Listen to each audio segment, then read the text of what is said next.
Alright, what's up everybody? How are we doing today? So we got a little bit of another one for you guys. I'm a little behind. I gotta get this out before the event ends, so I'm a little behind. I got another one I have to read too shortly. But I figured we could continue on from chapter 3, so this is now chapter 4 of your Heavenly Light event. This is worthy. And I'll leave a card or a link for you guys so you guys can check out the other past ones. If you guys haven't checked out the past ones yet. But with that being said, let's get into this one. So this is worthy. Alright, so Merlin stepped into the audience chamber and was, as ever, impressed with how well it reflected the thought processes of its builder. The space was utilitarian, it was practical, nothing wasted, nothing out of place. Such was how many had described Camelot's ruler, even Merlin himself at times. There were worse things that a king could be, Merlin knew. That often meant preempting certain situations before they turned into full-blown problems. Merlin was happy to nudge the elbow of fate when he thought it was called for, but Arthur had made such interference into an art form, especially of late. Not just when it came to his fellow rulers, either. "We'll be caught in the middle if he fails," Arthur says. He ran a hand through his hair. "If your auguries are right, I mean," he added, with a flash of boyish humor. "And when had they ever been wrong?" Merlin said, fixing his former student with a stern eye. Arthur laughed and shook his head. "I don't doubt your visions, Merlin. I don't doubt you or your visions, Merlin. I just wish they were a bit clearer is all. We could weather a clash of kingdoms easily enough, but..." He trailed off, shaking his head. Merlin nodded in understanding. "A clash of pantheons, on the other hand, might well swallow us all up." Arthur sat back, a look of weariness on his face. His eyes fell to Excalibur, and Merlin recalled the last time Arthur had wielded the blade against a member of one of the pantheons. Norse, in this instance, near Dera. Though Arthur was something close to a god himself these days, it had nonetheless been a taxing encounter. Merlin had almost been forced to intervene, however much it might have stung Arthur's warrior pride. But the king had won the day on his own power and forced his opponent Tyr from the field. There was a peace between Camelot and the Norse these days, an uneasy peace, but peace nonetheless. Arthur was loath to endanger it, but the auguries have been clear. War was on the horizon, born on night-black wings, unless they stop it. "He will succeed, Arthur," Merlin said, and hoped, despite his own forebodings, that he spoke the truth. Lancelot does not know the meaning of failure.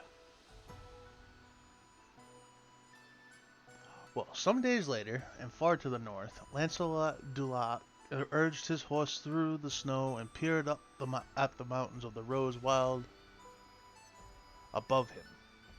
The wind bit fiercely at his exposed skin, and he pulled his cloak more tightly about him. It had taken nearly a week's hard riding to reach the spot Merlin had described to him, but thus far he had seen nothing but of interest save snow and more snow. He patted the horse's neck and felt the animal trembling. "Tired, are you?" he asked softly. "Me too. Let's take our ease and wait to see whether there's anything in this prophecy of Merlin's." He slid easily from the saddle and led the exhausted animal towards a nearby scattering of standing stones. The stones had not work markings carved into it, boundary markers perhaps, denoting the frontier of some long-vanished kingdom. He paid them little mind as he gathered wood and lit a fire.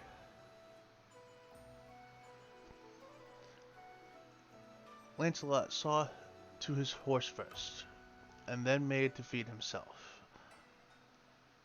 He was nearing the end of the provisions he had brought Soon he'd have to forage if he wanted to keep himself fed. If he were lucky, something would happen before then. He stoked the fire, adding more sticks, feeling the old familiar impatience stirring within him. He hated waiting. He always had. He longed for action, not battle. Well, necessarily, anyway. But he never turned away from a fight, and he didn't intend to do so now. Not when so much was depending on him. He stirred the fire again, and stared into the flames. It reminded him of other fires, other battles, dragon fire, and sorcery. He had faced warlocks and monsters by the dozens since he had came to Camelot, and worse besides. None of it was enough. Bravery was not enough. That was what Merlin said. Camelot had brave men aplenty. Courage alone could not win a warrior a seat at the Round Table. To be a knight of the Round Table, a warrior must show that he has possessed more than skill at arms, more than a ferocity to put enemies to flight. I must be more, he murmured.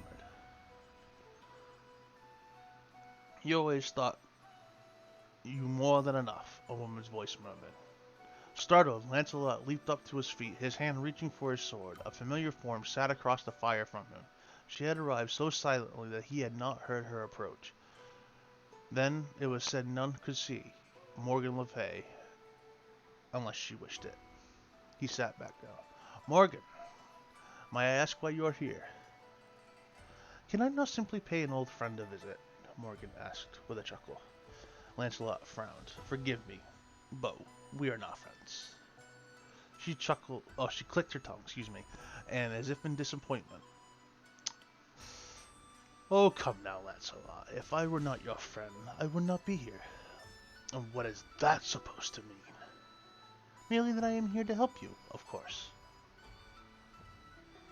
Merely. Morgan reached out and ran her fingers through the fire, causing it to change color. Merlin sent you to solve a problem. Don't bother denying it. I know everything that goes on in Camelot. Lancelot nodded, knowing that there was no use in denying it. If you know why I'm here, then you know better than to interfere with the Knight of the Round Table. Ah, but you are not of the Round Table yet, are you? Arthur keeps you at arm's length, advised to do so, no doubt, by Merlin. Merlin does not think you are worthy to sit at his precious table, and he has convinced you of the same. So now how you are, engaged in another impossible quest. How many times will you risk your life before you see sense? Lancelot smiled gently. I might ask you the same question, Morgan. How many times will you come with me to your pretty lies before you realize that I will not join you? Morgan stood. Lies are but the shadow of truth. Merlin taught me that. She gestured, and the flames rose up, forcing him back. She gestured in the direction of his steed, and the animal snorted in sudden fright. His horse tore itself loose from where he had tethered and galloped away, kicking at the air as if it was under attack. What have you done to my horse? He demanded, taking a step towards her. Morgan gestured again, and the flames reached out as if to envelop him. Lancelot drew his sword and retreated. Cease this madness, Morgan. I do not wish to fight you. And what if I gave you no choice? Morgan laughed from the other side of the fire. If I defeat you, you will finally listen to me? You wouldn't be the first to try, Lancelot said, trying to keep a rein on his temper. Getting angry would solve nothing. Indeed, he had half suspected that was Morgan's aim. She was trying to provoke him into some rash action, but what? You will see sense soon enough, she said, and then you will call on me, Lancelot du Lac, and I will come with due haste. Call my name, and I will show you that I can be a better friend than either Merlin or Arthur could ever hope to be. Whatever you believe, that I promise you. At her words, the flames lunged for him and he slashed out. They parted before his steel, revealing nothing. Morgan was gone. The only trace of her presence was the faint echo of fading laughter. Lancelot sighed and sheathed his sword. Morgan had made her interest in him plain from the start. She wanted his loyalties because Arthur had it, and by extension, Merlin. She desired Camelot for herself, or so Merlin claimed. Lancelot wasn't sure that she desired the kingdom itself, so much as she desired Merlin's defeat. He'd asked her about it once. In his innocence, she had merely laughed and attempted to beguile him with her sorceries. He knew better than to bandy words with her now. He started after his horse. He knew the animal hadn't gone far. It was too well trained for that. But there were wild beasts aplenty in these lands, and a lone horse would be seen as easy prey, even one bred for war. As he followed his steed's trail, he wondered why Morgan even bothered to send the animal running. Was it just an expression of her spiteful nature? Or did she have some ulterior motive? Lancelot was still pondering the matter when he found the animal. Morgan's spell had driven the horse into a dense thicket of trees nearby, where it stood trembling. Lancelot made his way over to it and began to stroke its neck while murmuring soft encouragement. The animal grew calmer, but stamped the ground in warning. When he saw its nostrils flare, he realized that it smelled something. "What is it?" he murmured, reaching for his lance, where it was strapped to his saddle. "What do you smell?" The horse stamped the ground again and whickered. Then, as if in reply, a great roar echoed from somewhere deeper in the trees. The horse reared, and Lancelot turned. A bear lumbered suddenly into view, panting. Arrows jutted from its hide, and the tang of blood settled on the chill air. Its eyes fixed on Lancelot, and it reared, roaring in challenge. Thinking quickly, Lancelot swatted his horse on the flank. "Go, give me room!" Without waiting to see if the animal would listen, he raised his lance and shouted to catch the bear's attention. "Here! Over here!" The bear swung its shaggy head towards him and took a heavy step in his direction. Blood pattered the snow. He was amazed that the animal had yet to succumb to its wounds. Even as if he thought it, the bear tried to rear again, but faltered and collapsed in a heap. Lancelot stared for a moment, and then cautiously made his way to the bear's side. It was still breathing, but only with difficulty. There were still half a dozen arrows in the bear's flesh, and they all shimmered with a strange light. Setting his lance aside, he carefully extricated one of the arrows and examined it. It was cold to the touch, like ice. It shattered into shimmering fragments into his hand, and the fragments spun away on the wind. The bear moaned in obvious pain, and Lancelot felt a surge of pity for the beast.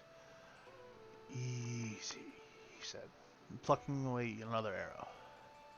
"Step away from the beast."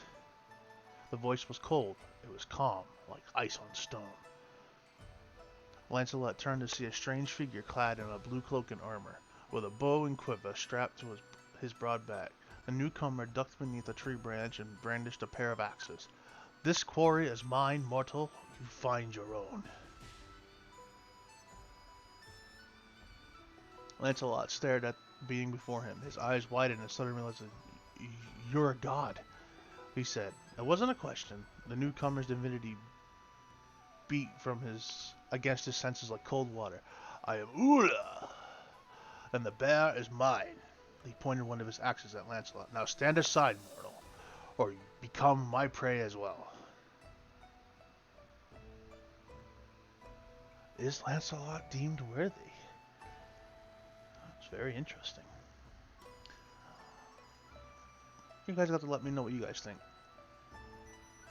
But this has been your Smite lore reading. This has been Worthy, Chapter 4, and the last one of the Heavenly Blade event. Take it easy, everyone, and we'll catch you guys on the next one.